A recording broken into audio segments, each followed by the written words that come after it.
பிஸ்மில்லாஹ் அல்ஹம்துலில்லாஹ். வினயத்திற்கும் பெருமதிப்பிற்கும் உரிய அல்லாஹ் நல்லடியார்களே, அல்லாஹினுடைய மாபெரும் கிருபையினால் இன்றைக்கு நாம் பேச எடுத்துக்கொண்ட தலைப்பு நோன்பின் ஃபர்துகள். நோன்பில் நாம் கட்டாயமாக செய்ய வேண்டிய ஃபர்துகள். இதை பற்றி மார்க்க அறிஞர் பெருமக்கள் நாம் பின்பற்றுகின்ற 4 இமாம்களும் நமக்கு சொல்லி காட்டுகிறார்கள். ஒருமித்த கருத்தாக நோன்பினுடைய ஃபர்துகள் 2. கட்டாயமாக நாம் அந்த 2 விஷயங்களை செய்தே ஆக வேண்டும், இல்லை என்றால் நோன்பு கூடாது. இந்த 2ம் இருந்தால்தான் நோன்பு அல்லாஹ்விடத்தில் கபூல் செய்யப்படும். இந்த 2ம் இல்லை என்றால் அல்லாஹ்விடத்தில் இந்த நோன்பு கபூல் செய்யப்படாது. அப்படிப்பட்ட நோன்பின் ஃபர்துகள் 2. நல்ல மனசில் இன்னைக்கு பதிச்சுக்கணும். இன்னைக்கு நம்ம பேசக்கூடிய இந்த விஷயம் வாழ்நாள் எல்லா நாட்களிலும் நமக்கு தேவையான, கவனித்து நாம் செய்ய வேண்டிய விஷயம். இந்த 2 விஷயத்தில் நம்ம கவனக்குறைவாக இருந்தோம்னா நம்ம நோன்பே கூடாது. சும்மா வெறுமனே பசியோடு இருந்து தாகத்தோடு இருந்ததனுடைய அர்த்தத்தில் அது போய் சேர்ந்து விடுமே தவிர, அல்லாஹ்வுக்காக வேண்டி அல்லாஹ் நமக்கு கடமையாக்கிய ஃபர்லை நிறைவேற்றுகிறேன் என்கின்ற அடிப்படையில் நாம் செய்ததாக அது ஆகாது. அந்த வகையில் நோன்பினுடைய ஃபர்துகள் 2 என்று நமக்கு சொல்லி காட்டுகிறார்கள். இதை எந்த இடத்திலிருந்து அவர்கள் எடுத்தார்கள்? அல்லாஹ் தஆலா இதை பற்றி ஒரு நீண்ட ஒரு வசனத்தை சூரத்துல் பக்ராவில் நமக்கு சொல்லி காட்டுகிறார். நம்ம கூட கடந்த தஃப்சீர்களில் 60வது 70வது வாரத்திற்குண்டான அந்த தஃப்சீரில் நம்ம ஞாயிற்றுக்கிழமை கூட இதை நம்ம சொல்லியிருக்கிறோம். ஒஹில்ல லக்கும் லைலத்த ஸியாமிர் ரஃபது இலா நிசாஇக்கும் என்று தொடங்கக்கூடிய ஒரு நீண்ட ஆயத். அந்த நீண்ட ஆயத்தை அடிப்படையாக வைத்து தான் உலமா பெருமக்கள் நமக்கு நோன்பின் ஃபர்துகள் 2 என்று நமக்கு சொல்லி காட்டுகிறார்கள். ஒன்று என்ன அப்படின்னா, காலை பொழுது, அதாவது ஃபஜ்ருடைய நேரம் உதயமானதிலிருந்து சூரியன் மறைகின்ற வரை. நல்லா கவனிக்கணும். காலை பொழுது உதயமானதிலிருந்து சூரியன் மறைகின்ற வரை சாப்பிடுவது, குடிப்பது, தாம்பத்திய உறவை மேற்கொள்வது ஆகிய 3ஐ விட்டும் தவிர்த்து கொள்ள வேண்டும். என்னங்க? எப்படி? காலை பொழுது ஃபஜ்ருடைய நேரம் உதயமானதிலிருந்து சூரியன் மறைகின்ற வரை சாப்பிடுவது, குடிப்பது, தாம்பத்திய உறவை மேற்கொள்வது ஆகிய 3ஐ விட்டும் தவிர்த்து கொள்ள வேண்டும். இது முதல் ஃபர்து. இரண்டாவது ஃபர்து, நோன்பிற்கான நியத்து நாம் ஃபஜ்ருடைய நேரம் வருவதற்கு முன்பே வைத்துவிட வேண்டும். இரண்டாவது ஃபர்து என்னங்க? நோன்பிற்கான நியத்து ஃபஜ்ருடைய நேரம் வருவதற்கு முன்பே வைத்துவிட வேண்டும். இது ரமதானுடைய நோன்பிற்கு மட்டும் இந்த சட்டம். ரமதானுடைய நோன்பு அல்லாத மற்ற நஃபிலான நோன்பு, சுன்னத்தான நோன்புகளிலெல்லாம் நியத்து சூரியன் உச்சியில் உயர்கின்ற வரைக்குள்ளாக நாம் அந்த நோன்பிற்கான நியத்தை நாம் வைத்து விட வேண்டும். மற்ற நோன்பிற்கு இந்த சட்டம். ரமதானுடைய மாதத்தினுடைய நோன்பிற்கு மட்டும், ஃபர்லான நோன்பிற்கு மட்டும் நியத்து எப்பவுமே வச்சிடணும், ஃபஜ்ருடைய நேரம் வருவதற்கு முன்பே வைத்து விட வேண்டும். அதனால தான் நம்ம என்ன செய்கிறோம்? வித்ரு தொழுகைக்கு பிறகு பயான்லாம் முடிச்சுட்டு என்ன செஞ்சிடும்? நைட்டே நியத்தை சொல்லி கொடுத்துடுறோம். ஏன்? காரணம் என்ன? சகர் சாப்பிட்ட உடனேயே வயிற்றுல மப்பு ஏறினோம்னா நமக்கு தூங்க தான் நினைக்கும். சரி, அப்படியே செஞ்சுட்டு நம்ம தொழுதுட்டாலும் அப்படியே படுக்க தான் நினைப்போம், இல்லையா? நியத்தெல்லாம் அங்கே செய்யணுன்ற அங்கே ஞாபகம்லாம் வராது. அதனால என்ன செஞ்சிடறோம், இமாம்கள் நைட்டே சொல்லி கொடுத்துட்றாங்க. நைட்டே நீ சொல்லி நாளை நோற்பதற்கு அப்படின்னு சொல்லிட்டா முடிஞ்சு போச்சு, நியத்தை வச்சுட்டோன்னு அர்த்தம். அதனால தான் நைட்டே நம்ம நோன்புக்கான அந்த நியத்தை வச்சிடறோம். இதுதான் அதற்குரிய தத்துவம். என்னடா இது, நாளைக்கு நோன்பு வைக்கிறதுக்கு இன்னைக்கு நைட்டே சொல்லி கொடுத்துட்றாரு. நைட்டில் என்னென்ன விஷயங்கள்லாம் நம்ம செய்ய போகிறோம், நிறைய சாப்பிடணும்னு நினைக்கிறோம், நிறைய வீட்டில் கலந்து பேசணும்னு நினைக்கிறோம், சிரிச்சு மகிழணும்னு நினைக்கிறோம். இதெல்லாம் செய்ய வேண்டியதெல்லாம் இருக்குது. இப்போவே நீங்கள் சொல்லி கொடுத்துட்றாங்களே இமாமே அப்படின்னு சொல்ல வேற நமக்கு எண்ணம் தோன்றும். அப்படி அல்ல. நம்ம காலையில் சஹர் சாப்பிட்ட பிறகு ஃபஜ்ர் தொழுத உடனே நமக்கு தூங்கணும் தான் நமக்கு என்ன வரும், நியத்துக்குண்டான அந்த சிந்தனையே நம்ம இடத்தில் இருக்காது. அதனால தான் நைட்டே நமக்கு சொல்லி கொடுத்துருவாங்க. அதனால தான் ஃபர்லான ரமதானுடைய ஃபர்லான நோன்பிற்கு மட்டும் நியத்து ஃபஜ்ருடைய நேரம் வருவதற்கு முன்பே நீங்கள் சகர் சாப்பிட்றீங்களா, சகர் சாப்பிட்ட உடனே நியத்து வச்சிடணும். மற்ற நோன்புக்கெல்லாம் உங்களுக்கு சூரியன் உச்சியில் வர வரைக்கும் உங்களுக்கு அனுமதி இருக்குது.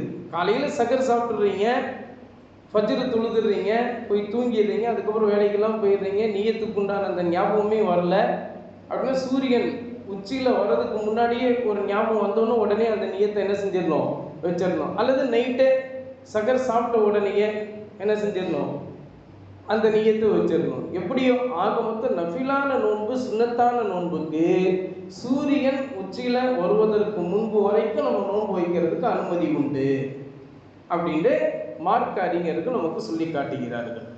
இப்போ இந்த ரெண்டு ஃபர்லுகளுக்கும், நோன்பினுடைய ஃபர்லு ரெண்டு. ஒன்று என்னங்க, ஃபஸ்ட்டு என்ன சொன்னேன், காலை பொழுது உதயமானதிலிருந்து சூரியன் மறைகின்ற வரை சாப்பிடுவது, குடிப்பது, தாம்பத்திய உறவை மேற்கொள்வது ஆகிய மூன்றை விட்டும் தவிர்த்து கொள்ள வேண்டும். ஒரு ஃபர்லு. ரெண்டாவது ஃபர்லு, அந்த நோன்பிற்கான நியத்து ஃபஜ்ருடைய நேரம் வருவதற்கு முன்பே வைத்து விட வேண்டும். இந்த இரண்டு ஃபர்லுகள், இந்த இரண்டு ஃபர்லுகளுக்கும் அல்லாஹு தஆலா வஹில்ல லக்கும் லைலத்த ஸியாமிர் ரஃபது இலா நிசாஇக்கும் என்று தொடங்கக்கூடிய அந்த நீண்ட ஆயத்திலே அல்லாஹு தஆலா இதை சொல்லி காட்டுகிறான் என்பதாக குர்ஆனுடைய வல்லுநர்கள் நமக்கு சொல்லி காட்டுகிறார்கள். அதோடு நம்ம இன்னொரு விஷயத்தையும் இந்த இடத்தில் ஞாபகம் வைத்து கொள்ள வேண்டும். அல்லாஹு தஆலா அந்த இடத்துல, அந்த வசனத்தில் இவ்வாறு சொல்லி காட்டுகிறான். என்ன சொல்லி காட்டுறான்னா, கருப்பு கயிறு வெண்மை நிற கயிறாக மாறுகின்ற வரை, கருப்பு கயிறு வெண்மை நிற கயிறாக மாறுகின்ற வரை நீங்க சகர் வைத்துக் கொள்ளலாம். வெண்மை நிற கயிறாக கருப்பு நிற கயிறு மாறிடுச்சுன்னா நீங்க சகரை முடிச்சுக்கணும்.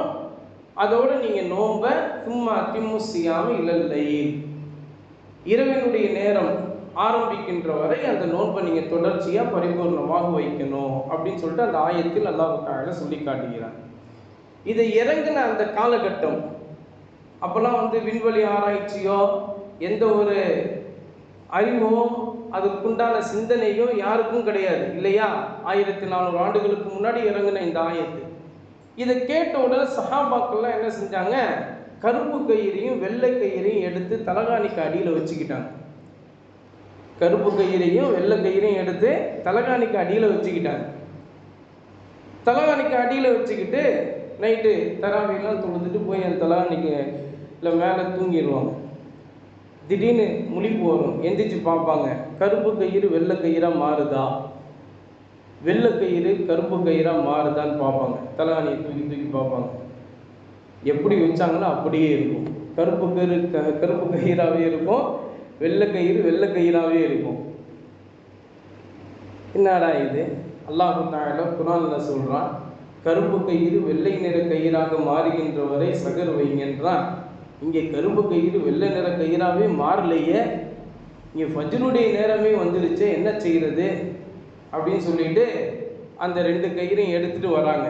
யாரு, அதி இப்னு ஹாத்தம் ரலியல்லாஹு தஆலா அன்ஹு. அதி இப்னு ஹாத்தம் ரலியல்லாஹு தஆலா யார் தெரியுமா, ஹாத்தம் தொய் என்று சொல்லப்படக்கூடிய உலகத்திலேயே மிகப்பெரிய கொடைவள்ளல் என்று வரலாற்றாசிரியர்கள் பதிவு செய்யப்படக்கூடிய மிகப்பெரிய கொடைவள்ளல், வாரி வாரி வழங்கிய மிகப்பெரிய மன்னர், அவருடைய மகனார் தான் அதி ரலியல்லாஹு தஆலா. அவங்க சஹாபி. நபி ஸல்லல்லாஹு அலைஹி வஸல்லம் அவர்களே சொல்லி இருக்கிறாங்க, நான் ஒரு நேர்மையான ஒரு அரசனுடைய வாழ்க்கையினுடைய காலகட்டத்தில் தான் நான் பிறந்தேன் அப்படின்னு சொன்னாங்க. அப்படிப்பட்ட ஹாத்தம் தொய்யி, அந்த ஹாத்தம் தொய்யுடைய மகனார் தான் அதி ரலியல்லாஹு தஆலா. அதி ரலியல்லாஹு தஆலா இந்த கருப்பு கயிறையும் வெள்ளை கயிறையும் எடுத்துகிட்டு வந்து, யா ரசூலல்லாஹ், கருப்பு கயிறு வெள்ளை நிற கயிறாக மாறுற மாதிரி எனக்கு தெரியலை, ஆனால் ஃபஜ்ருடைய நேரம் வந்துருச்சு, இப்போ நான் என்ன செய்கிறது அப்படின்னு சொல்லிட்டு கேட்குறாரு. அப்போ நபி ஸல்லல்லாஹு அலைஹி வஸல்லம் அவர்கள் சொல்கிறாங்க, குர்ஆனில் மினல் கைத்தில் அஸ்வதி இலல் அபியதி அப்படின்ட்டு நீங்கள் பார்க்குறீங்கள, கருப்பு கயிறு வெள்ளை கயிறு அப்படின்னு பார்க்குறீங்கள, அதுக்கு அசல்ல கருப்பு கயிறு வெள்ளை கயிறு அப்படின்ற அர்த்தம் கிடையாது. கருப்பு ரேகை வெள்ளை ரேகை, வானத்தில் கருப்பு ரேகை, அதுதான் இருள். அந்த இருள் நீங்கி வெள்ளை நிற ரேகை, அதான் காலை பொழுது உதயமாகக்கூடிய நேரம், அந்த நேரம் வரும் வரை நீங்கள் சகர் வைங்க அப்படின்னு அல்லாஹ் தஆலா சொல்கிறான் அப்படின்னு சொல்லி அந்த ஹதீஸினுடைய விளக்கத்தை நபி ஸல்லல்லாஹு அலைஹி அவர்கள் சொல்கிறாங்க. இன்னமா தாலிக சவாதுல் லைல் வ பயாதுன் நஹார். அல்லாஹ் தஆலா கருப்பு கயிறு வெள்ளை கயிறுன்னு சொல்கிறானே, அந்த கயிறு நீங்கள் எடுத்துக்காதீங்க, கயிறுன்னு சொல்லி எதோட ஒப்பிடுறான்னா ரேகையும் ஒப்பிடுறான். கருப்பு கயிறுனா கருப்பு ரேகை, அந்த இருள் உடைய நிறம், இருளுடைய நிறம் கருப்பு தானே அது. வெள்ளை கயிறு அப்படின்னு சொன்னால் வெள்ளை நிற ரேகை அப்படின்னா காலை பொழுது வெளிச்சமான நேரம், அப்போ அது வெண்மையான பிரகாசமான நேரம் தானே, அதைத்தான் அல்லாஹ் தஆலா பயாதுன்னு சொல்கிறான் அப்படின்னு சொல்லி நபி ஸல்லல்லாஹு அலைஹி வஸல்லம் அவர்கள் விளக்கி காட்டின உடனே, அந்த இருளுடைய நேரம் உங்களுக்கு முடிகின்ற வரை நீங்கள் சகர் வைங்க, அது முடிஞ்சிருச்சுன்னா சகரை முடிச்சுக்கணும். அதுக்கப்புறம் வெள்ளை நிற ரேகை எப்போ ஆரம்பிக்குதோ, காலை பொழுது எப்போ ஆரம்பிக்குதோ அப்போ நீங்கள் நோன்பை தொடர்ந்து சும்மா திம்மு சியாம இலல்லைலி, அந்த நோன்பை இரவு நேரம் ஆரம்பிக்கின்ற வரை, இரவு நேரம் ஆரம்பிக்கின்ற வரை, அதான் சூரியன் மறையும் வரை, விளங்கிச்சிங்களா?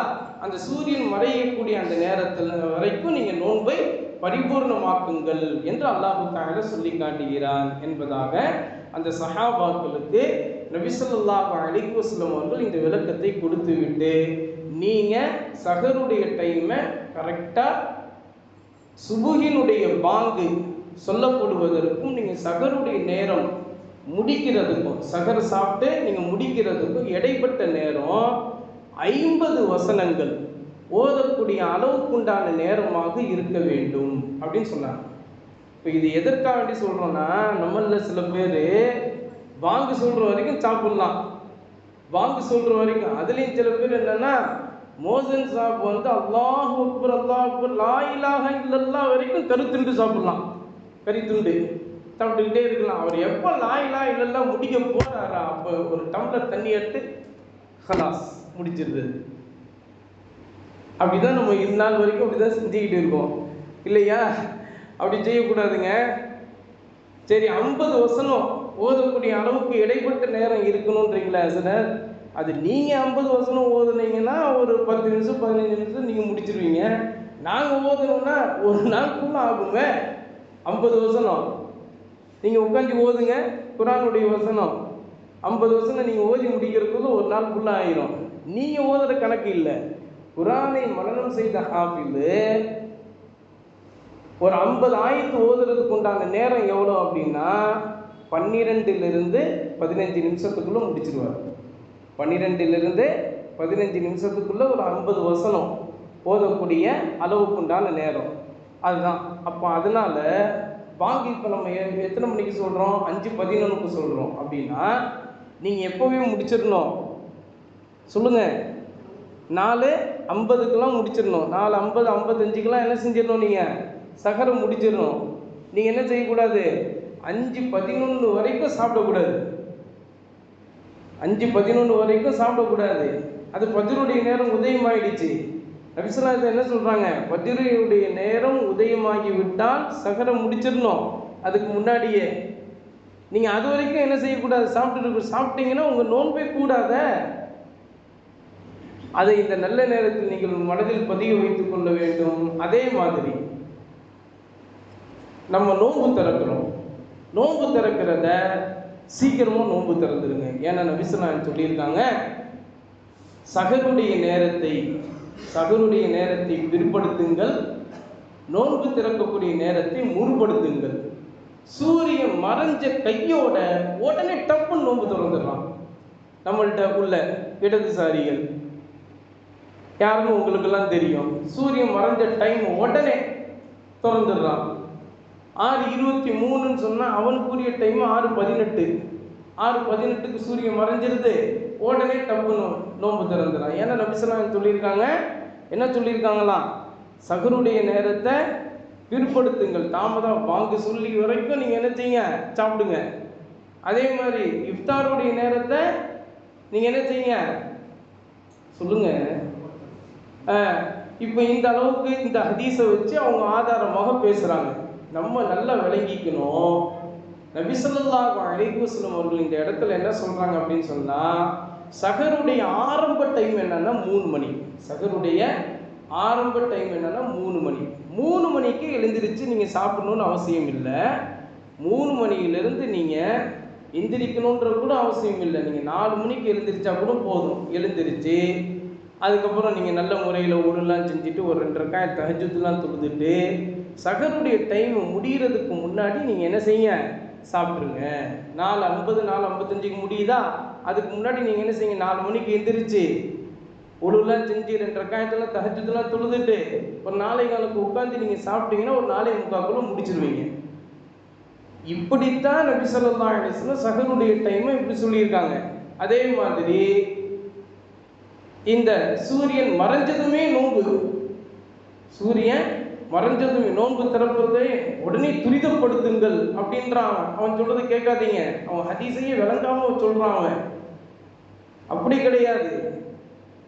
சூரியன் மறைஞ்சதுமே நோன்பு திறந்துடணுன்றத நபி ஸல்லல்லாஹு அலைஹி வஸல்லம் அவர்கள் அங்கே சொல்லல. சூரியன் மறைந்த பிறகு நீங்க அதுக்கு பிறகு நோன்பு திறப்பதை தாமதப்படுத்தாது. சூரியன் மறைஞ்ச பிறகு நோன்பு திறக்கிறத அதற்கு பிறகு நீங்கள் தாமதம். சில பேர் வேலைகள் அதிகமாக இருக்குது, கொஞ்சம் ஈரிங்க, 5 நிமிஷம் செய்றீங்க, 10 நிமிஷம் செய்றீங்க, அதுக்கப்புறம் நோன்பு திறக்கிறேன் அப்படிங்கிற மாதிரி நோன்பு திறப்பதை நீங்கள் தாமதப்படுத்தாதீர்கள். துரிதமாக அந்த நேரம் வந்துட்டா, நோன்பு திறக்கக்கூடிய நேரம் வந்துட்டா உடனே நீங்கள் என்ன செய்யுங்க, நோன்பு திறந்துருங்க. அந்த அர்த்தத்தில் தான் நபி ஸல்லல்லாஹு அலைஹி வஸல்லம் அவர்கள் சொல்லி இருக்கிறார்கள் என்று மார்க்க வல்லுநர்கள் நமக்கு சொல்லி காட்டுகிறார்கள். அப்போ அந்த அடிப்படையில் இதில் ஹதரத் அன்னை ஆயிஷா ரலியல்லாஹு தஆலா அன்ஹா அவர்கள் இதைத்தான் நமக்கு ஹதீஸினுடைய வாயிலாக நபி ஸல்லல்லாஹு அலைஹி வஸல்லம் அவருடைய காலகட்டத்தில் இவ்வாறு தான் செய்யப்பட்டது என்று நமக்கு சொல்லி காட்டுகிறார்கள். சொன்ன விஷயம் புரிஞ்சிருச்சிங்களா? அப்போ நோன்பினுடைய ஃபர்துகள் 2. ஒன்று என்னங்க, காலை பொழுது உதயமானதிலிருந்து சூரியன் மறைகின்ற வரை சாப்பிடுதல், குடிக்குதல், தாம்பத்திய உறவை மேற்கொள்ளுதல் ஆகியவற்றை விட்டு தவிர்த்து கொள்ள வேண்டும், ஒரு ஃபர்து. 2வது ஃபர்து, நோன்பிற்கான அந்த நியத்தை ஃபஜ்ருடைய நேரம் வருவதற்கு முன்பே வைத்து விட வேண்டும். ரமதான் மாதத்தினுடைய நோன்பினுடைய நியத்து இதுதான் நோன்பினுடைய ஃபர்துகள் என்று நமக்கு சொல்லி காட்டுகிறார்கள். எனவே அந்த வகையில் அந்த ஃபர்தை பின்பற்றி வாழ்நாள் முழுவதும் அமல் செய்யக்கூடிய தௌஃபீக்கை அல்லாஹ் நம் அனைவருக்கும் தந்தல் புரிவானாக.